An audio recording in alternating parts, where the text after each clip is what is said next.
hello friends खुलुमबाय नोंथांमोनखौ फिन खेबसेबाव आंनि मोनसे गोदान रादाबनि भिडिअ बरायनानै लाहरबाय नोंथांमोना भिडिअखौ जोबजासिम नायलां लोगोसेनो भिडिअखौ लाइक खालाम शेयार खालाम लोगोसे नोंथाङा जुदि आंनि चेनेलाव गोदानब्ला चेनेलखौ साबस्क्राइब खालामनानै हो फैदो दानिया भिडिअखौ जागायनोसै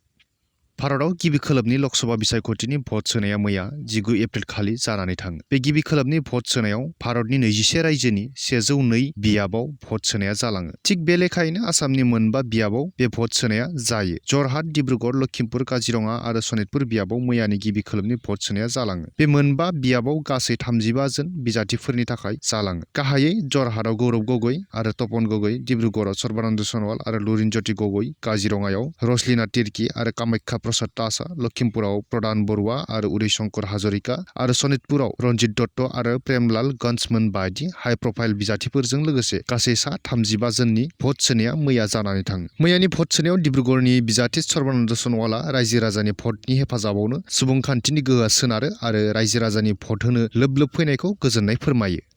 बरमायाव रंजालि बैसागु फोरबो खुंफुंदों बरमा दखरा दुलाराय बर' फरायसा आफादजोंनो दानानै होजानाय रंजालि बैसागु फोरबो फालिथाय आफादजों मैया 13थि रंजालि बैसागु फोरबोखौ 19 एप्रिल खालाराव बरमा दखरा एबसुनि मावखुलि सिथ्लायाव सानसेनि मेहेरगोनां हाबाफारिजों खुंफुंजायो बे हाबाफारियावनो फुंबिलिनि समाव गाहाय हाब्लांखौ बिटिआरनि बुंथिगिरि मुस्रि काथिराम बर' बिथाङा बाहागो लानानै बेखेवनानै होनायजों लोगोसे बे बैसागु फोरबोआव साफ्रोमबो ज' जानानै बाहागो लानायजों लोगोसे खौसेथिया अरायसम थाबाय थाथों होननानै बुंथियो बे हाबाफारियावनो गोबांथार गेलेनायजों लोगोसे गामियारि मोसानाय बादायलायनाय हाबाफारिफोरबो लाफानाय जायो लोगोसे रंजालि बैसागु फालिथायजों लोब्बा लाखिनानै खुंफुंनाय हारिमुवारि गेवलां मेलाव बर' सावथुन मुलुगनि फेस्ला फावखुंगुर मेन्देला ब्रह्म बिथाङा गाहाय आलासि महरै बाहागो लानायजों लोगोसे बाक्सा जिल्ला एबसुनि आफादगिरि उमेश दैमारि बिथाङाबो जर'खा आलासि महरै बाहागो लायो मख'नो गोनांदि रंजालि बैसागु फालिथायजों बर'नि बायदिसिना दोरोङारि जामुं जानाय होनाय जायो आरो ओनसोलनि गोबांथार बर' सुबुंफोरा बाहागो लानायजों हाबाफारिया मोजाङै मोजां जाफुंसारलाङो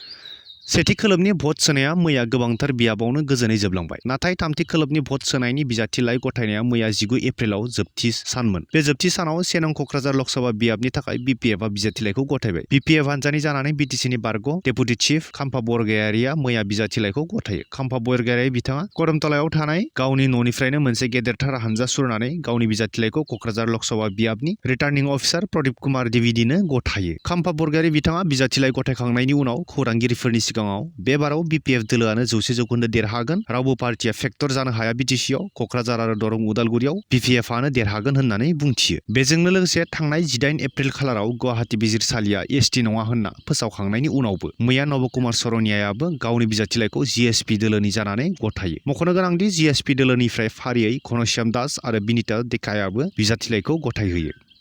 थामथि खोलोब थामहिनबा 7 मेआव लकसभा बिसायख'थिया जानो थांगासिनो बेखौनो लोब्बा लाखिनानै मैया थामथि खोलोबनि बिजाथिलाइ गथायनायनि जोबथि सानमोन बे जोबथि सानसिमहालागै गोबांथार बिजाथिफोरा गावबा गावनि बिजाथिलाइफोरखौ गथायनायखौ नुनो मोनगासिनो दं थिग बेबादियैनो 1 नं क'क्राझार बियाबावबो गासै सा 16 जन बिजाथिफोरा बिजाथिलाइ गथायनायखौ जों नुनो मोनदों बिजाथिफोरानो जाहैबाय Jayanta Basumatary UPPL AGP BJP थामहिनबा NDAनि बिजाथि PPIनिफ्राय ललित पेगु कंग्रेसनिफ्राय गर्जन मुसाहारि BPFनिफ्राय खाम्फा बरगयारी PRPनिफ्राय रन्जय कुमार ब्रह्म उदां बिजाथि महरै पृथ्वीराज नारायण देबमेस अबर'निफ्राय जन दास उदां बिजाथि महरै अजय नार्जारी तृणमूल कंग्रेसनिफ्राय गौरी शंकर सरनिया उदां बिजाथि महरै शैलेन्द्रनाथ ब्रह्म तृप्तिना राभा नन्ददेब ब्रह्म आरो GSP दोलोनिफ्राय नबकुमार सरनिया बिनिता डेका घनश्याम दास आरो उदां बिजाथि महरै पंकज इस्लारियाबो बिजाथिलाइ गथायनायखौ नुनो मोननाय जादों समासो फोरमायसिगोन 1 नं क'क्राझार बियाबाव सोर MP महरै रायजो राजाजों सायख'जागोन फ्रेन्ड्स दिनैनि बे रादाबनि भिडिअखौ आं बेखिनियावनो फोजोबथ'नो सानबाय गोजोन्थों